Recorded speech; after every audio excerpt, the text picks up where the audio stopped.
Hello बच्चों। हम class 10th के chapter 1 chemical reaction and equation के बारे में बात कर रहे थे।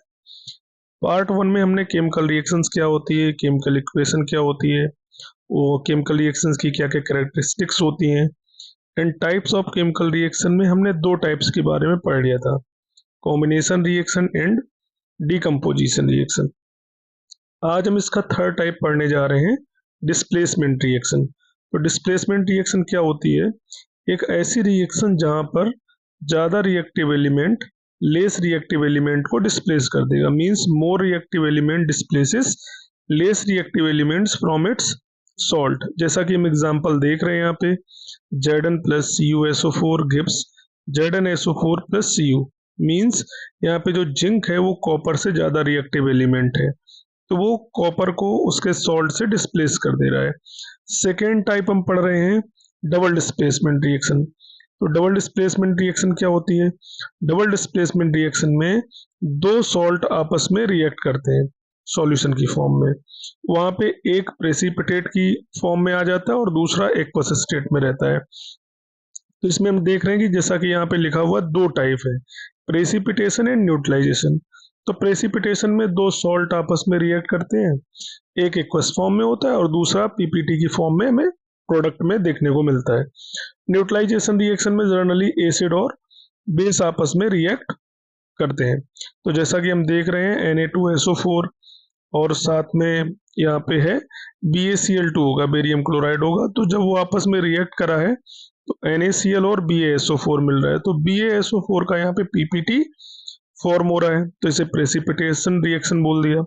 ये एक डबल डिस्प्लेसमेंट रिएक्शन का टाइप है। इसी तरीके से न्यूट्रलाइजेशन रिएक्शन में हम देख रहे हैं, जैसा कि मैंने बताया, एसिड और बेस जनरली रिएक्ट करते हैं। तो HCl प्लस NaOH रिएक्ट कर रहा है, तो वहां पे प्रोडक्ट में NaCl और H2O फॉर्म हो रहा है। इसके बाद एक टाइप है रेडॉक्स रिएक्शन। अब रेडॉक्स रिएक्शन में क्या होता है? ऐसी रिएक्शन जहां पे ऑक्सीडेशन एंड रिडक्शन दोनों हो रहे हो, the reaction in which oxidation and reduction occurs both. अब क्या ऑक्सीडेशन क्या होता है, रिडक्शन क्या होता है, इसके बारे में जानेंगे। तो ऑक्सीडेशन में क्या होता है? एडिशन ऑफ ऑक्सीजन होता है एंड रिमूवल ऑफ हाइड्रोजन होता है। रिडक्शन में क्या होता है? रिडक्शन में होगा addition of hydrogen and removal of oxygen. फिर यहाँ पे एक दो टर्म और आते हैं, जैसे यहाँ पे लिखा हुआ है, जैसा कि हम देख रहे हैं यहाँ पे लिखा हुआ है oxidising agent and reducing agent. Reducing agent बोलते हैं। तो ऑक्सीडाइजिंग एजेंट क्या होते हैं? The substance which oxidises others and reduces itself. Agent का काम क्या होता है? जो दूसरे को वो काम कराए, जो उसका नाम है वो दूसरे को कराए। जैसे उसका नाम ऑक्सीडाइजिंग एजेंट है, मींस वो दूसरे को ऑक्सीडाइज करेगा और खुद रिड्यूस होगा। तो ऐसे एजेंट, मतलब रिएक्शन में हम देखेंगे जो सब्सटेंस रिड्यूस हो रहा होगा वो ऑक्सीडाइजिंग एजेंट हो जाएगा, राइट। और जो सब्सटेंस ऑक्सीडाइज हो रहा होगा वो क्या हो जाएगा?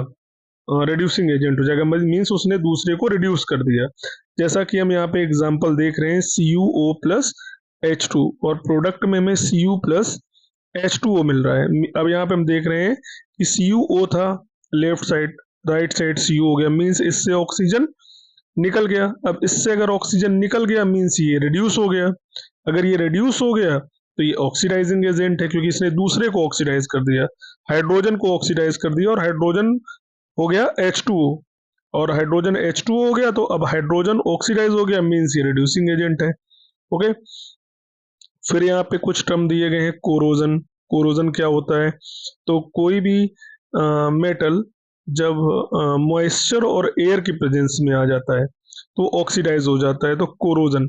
इसमें एक कॉमन एग्जांपल देते हैं आयरन का, रस्टिंग ऑफ आयरन, रस्ट बोलते हैं जिसे, रस्ट लग जाती है। तो आयरन और वो ऑक्सीजन और वाटर की प्रेजेंस में आके फेरिक ऑक्साइड फॉर्म करता है और उसमें कुछ मॉलिक्यूल्स पानी के ऐड रहते हैं। तो लिखा हुआ है जैसे हाइड्रेटेड फेरिक ऑक्साइड फॉर्म होता है, जिसे रस्ट बोलते हैं जनरली। इसी तरीके से रेंसिडिटी क्या होती है? रेंसिडिटी भी जैसे कोई ईडेबल मटेरियल्स है, अगर कोई ईडेबल मटेरियल्स एयर और मॉइस्चर के प्रेजेंट में आता है तो वो उसमें क्या हो जाता है? रेंसिड हो जाता है। जो प्रोसेस है उसे बोल देते हैं रेंसिडिटी हो गया। ऑक्सीडाइज हो जाते हैं ईडेबल मटेरियल्स। अब इन्हें कैसे प्रोटेक्ट करते हैं, क्या प्रिवेंशन कैसे करते हैं रेंसिडिटी से खाने वाली चीज़ों को, तो इसका सिंपल सा है, जो भी पैकेट्स आते हैं चिप्स वगैरह की उसमें नाइट्रोजन गैस होती है, तो नाइट्रोजन गैस जो होती है वो प्रिवेंट करके रखती है ईडेबल मटेरियल्स को, राइट। तो आज हम अपने पार्ट 2 में इतना पढ़ रहे हैं। नेक्स्ट पार्ट में हम इस चैप्टर का जो मेन टॉपिक है कि हम रिएक्शन को कैसे बैलेंस करते हैं, तो रिएक्शन की बैलेंसिंग के बारे में डिटेल में पार्ट 3 में करेंगे। ओके, थैंक यू बच्चों।